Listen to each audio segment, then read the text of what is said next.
I'm the bad guy. Duh. You know, every time I watch this movie, a lot of times that I really enjoy the bad guys. It's one of those DreamWorks movies that were a great movie based off by a bad guys movie, just like how movies like, like Megamind did. So yeah, this movie was very enjoyable. Well, sadly, I didn't really see it in the cinemas, but my mom gave me a DVD of it, and when I watched it, it was pretty good. I feel guilty about ranking it a bit lower on the list, so I decided to rewatch this movie again, and wow, this movie was really great to watch. I wouldn't say it's not a masterpiece, but it was a fantastic movie. And after all, DreamWorks decided to make this great idea. When they saw Spider-Man Into the Spider-Verse, DreamWorks thought that would be a great idea if they choose, Sony's idea and make a Spider-Man to the Spider-Verse anime version. And they did it on the bad guys at Puss too. That's why they made their movies more surprising. Consider how we get bull trash movies like the overrated Trolls World Tour and Spirit Untamed. But this movie really surprised everyone on the cinemas. It was a really good, enjoyable movie. But however, just because it's a good, enjoyable movie, that doesn't mean they didn't get away with the flaws and stuff. It has nasty potty humor, just like that this scene. I wonder whose butt it is. Once again, it's not a butt. Thank you. It's a heart. Now, as I was saying, why does it have cheeks? What? I've never seen a heart with cheeks. It's not a heart. Shut up! But the most thing that really irritates me is the guinea pig being a twist villain. I mean, literally look at his reaction. Well, so you finally get it. I know I don't like him, but out of the twist villains from the DreamWorks animations, he's one of the best twist villains, so I have to say. Even though I really despise him, he's just one of the best twist villains. But, however, there were scenes that actually entertained me. Like, I do love the bonding the relationship between Wolf and Diana, which they were a great couple. I wish they could be a great couple, so yeah. Sure, they may be bad, but this movie is so good. Bad guys become the good guys so we can stay the bad guys. You know what I'm saying? It's fantastic. Wolf, you're a genius. Megamind is the hidden gem of DreamWorks.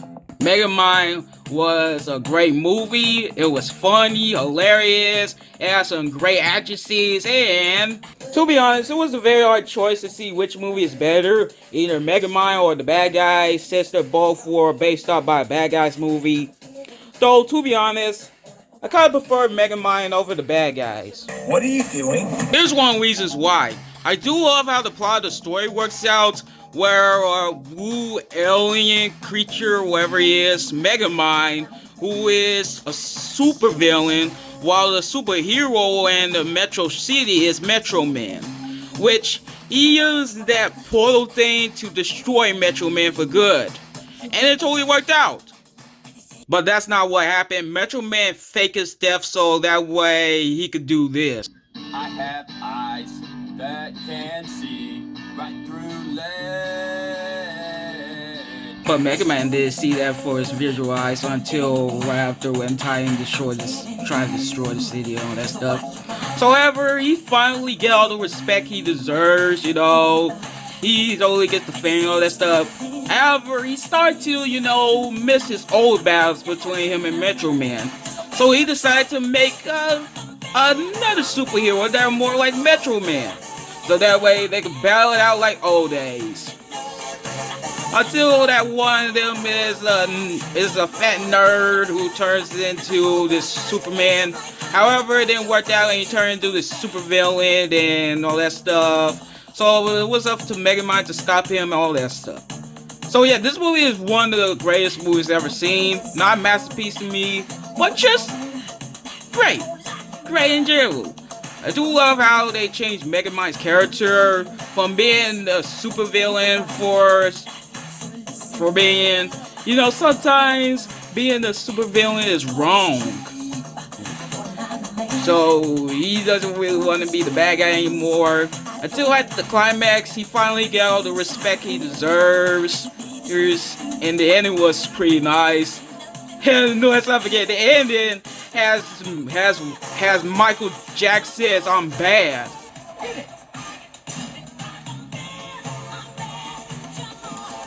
Now that's something you didn't see every day. And I really enjoy some of the other characters like Rachi and Richie, Minion, and I don't mean the minions from Despicable Me.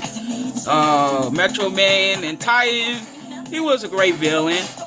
So yeah, I really have no problems with this movie, but all I have to say is, it's one of the most underrated movies, and I wish it had a sequel though. It's one of the forgettable DreamWorks movies, but I wish it has a sequel instead of the overrated Trolls.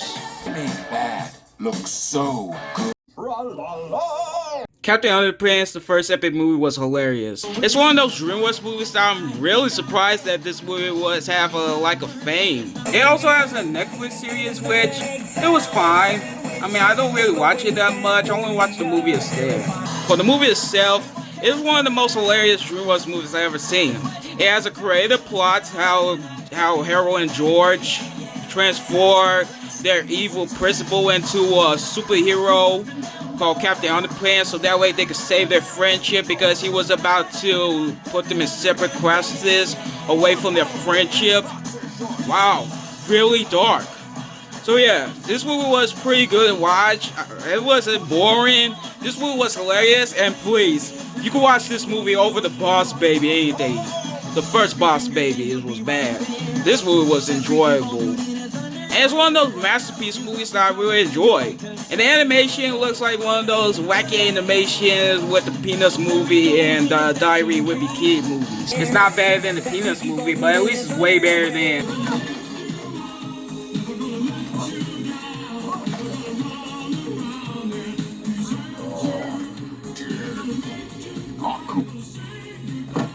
Yeah, that. Other than that, Captain Underpants is a great, enjoyable movie with a great script, great characters, except for Melvin. He was kind of annoying. And yeah, this movie was just a fun, enjoyable superhero thing to watch. Chickens don't move, man. They cluck. When I rewatch Chicken Run, it feels like I'm watching a war movie. This movie was kind of rarely a war movie. It was like the chickens are the slaves and the farmers are their masters, because the chickens lay eggs day in and day night. And if they don't lay them anymore, the farmers kill them. And no, I'm not joking, they literally kill them. So they try to have a plan to escape this farm and live in peace and harmony.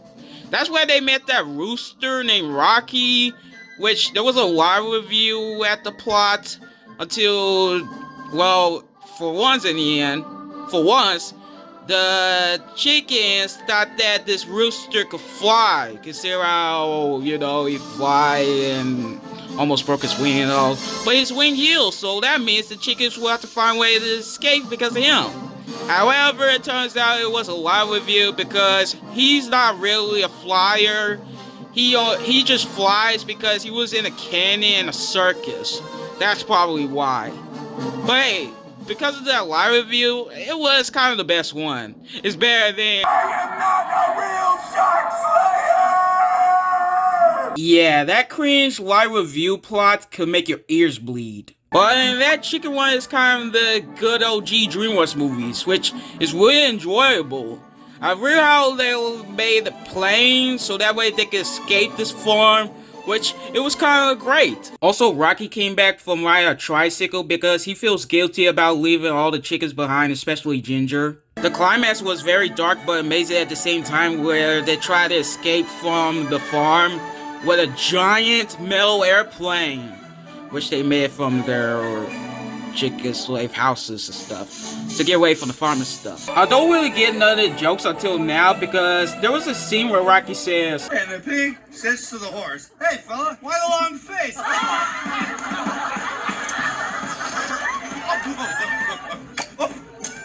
Cocktail! But hey, other than that, Chicken Run is one of the good movies that I really enjoy. It has a great happy ending. Oh yeah, and also, and this year is about to get a sequel in Netflix because, well, in my opinion, I'm honestly quite surprised because nobody did really ask for a sequel for Chicken Run. It's just great how it is. I think they're ready to fly now. Good, because they certainly can't walk anymore. Naughty list. You hold the record. I don't really remember Rise of the Guardians that much, but I do now. The only thing I can remember about Rise of the Guardians is because it pops out in every DreamWorks DVD that I watch, and sneak peeks though, and even the Ninja Turtle sneak peeks though as well. So yeah, this movie was a great classic.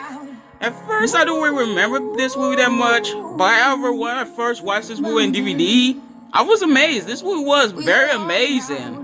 And it was the first time when Santa Claus, Tooth Fairy, Sandman, and the Easter Bunny unite as, as a crossover Avengers.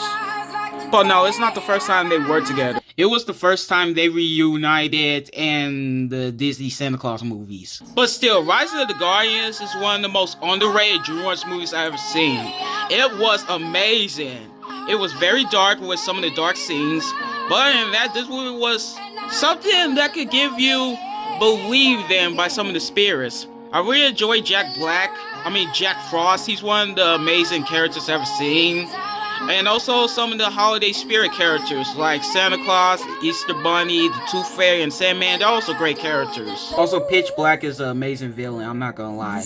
And every time I watch this movie, it kind of reminds me of the Avengers because they do this crossover thing and the climax and the battle and stuff.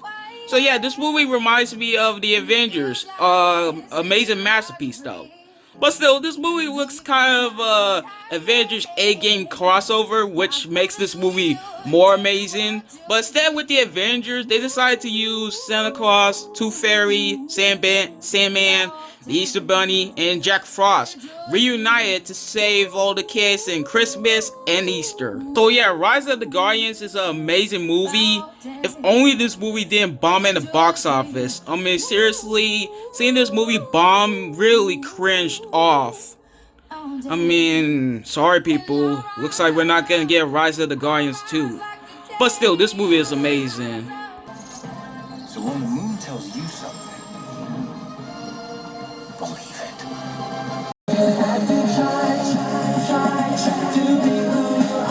Sure, Kung Fu Panda 3 is one of the weakest Kung Fu Panda movies, but it doesn't stop this movie being amazing. This movie has something that could be very surprised for the viewers.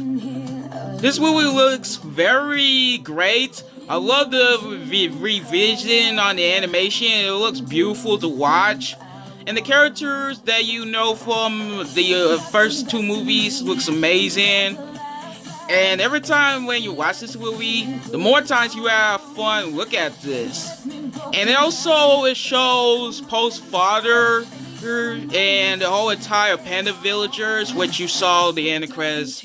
If you saw the post-ending credits of and then Kung Fu Panda 2, you probably know why. So yeah, Kung Fu Panda 3 is an amazing movie. However, it does have a little slip in the problems though. Like, Kai is one of the weaker Kung Fu Panda movies. He was just fine, I don't really care about him. But however, it is quite funny how nobody did remember Kai that much. I mean, they remember other Kung Fu Panda villains like Tai Lung and Lord Shan, but nobody don't really remember Kai. He was the brother of Uruguay though, so that's probably why. I do love it when Poe finally revisit his father for the very first time. He finally found his panda kind.